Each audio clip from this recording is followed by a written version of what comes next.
嘿，大家好，欢迎回来我的频道。今天来做一个新的尝试哟。优点很多车媒都说过了，这次就只讲缺点，也让喜欢这台车的准车主心里有个底。内容如果有错误，欢迎留言告诉我。2026 RAV4 这次全车系直接标配油电混合，外观也变得更有型。不过呢，这台神车真的有那么完美吗？今天就要帮大家整理出的10个缺点，强烈建议看到最后，尤其是第10点，看完可能会让你重新想一下，要不要现在就冲下去订车哦。缺点1 ，Orin 作业系统 bug 多到工程师自己都怕，许多车主回报，萤幕会突然冻结，系统会自己重开机。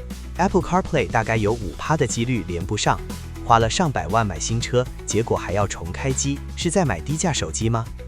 缺点2，隔音普普，踩油门的声音超粗糙，只要时速超过100，风切声跟胎噪就已经蛮明显了。实测全油门差高达75分贝，比 Honda CR-V 还要吵。缺点3，内装塑胶感，买到顶规也一样。就算你咬牙买了快新台币140万顶规，仪表板跟车门饰板还是大量使用硬塑胶，中央扶手也没有足够的软垫。缺点4，冷气旋钮消失了，虽然有快捷键，但大部分功能全部塞进多功能资讯显示萤幕里，你要调整功能都要进好几层选单才能搞定。缺点5，数位仪表板反光，而且没有遮光罩。台湾夏天日照那么强，阳光直射下去，反光跟泛白的问题应该会很严重。缺点6，新车就有异音，天窗还会啵啵响，在不平的路面上 ，A 柱跟仪表板角落会传出嘎吱声。缺点7，安全辅助系统过度敏感，你只要眼神瞄一下后视镜，它就会一直叮叮叮叫，然后直接把辅助驾驶给关掉。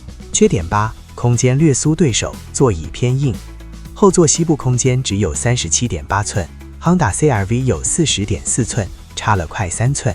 缺点9，一堆功能要订阅，远端启动、云端导航、串入音乐这些功能都要按月付费。每个月大约250到750台币不等。缺点10 ，Cablegate 高压电缆腐蚀问题，旧伤未愈。上一代油电版曾爆出 Cablegate 事件，高压电缆接头因为设计问题，水分跟盐分容易积在里面，时间久了就腐蚀。台湾多雨潮湿的环境，还有山区或东部的路况，长期下来同样是个隐忧。好，总结一下，2026 RAV4 在油耗跟动力上确实有进步。但车是隔音普普，内窗用料的质感，还有这套全新软件的稳定性，在这个价格带来说是有点不够看。如果你没有非现在买不可的理由，可能等2027或2028年试会更保险。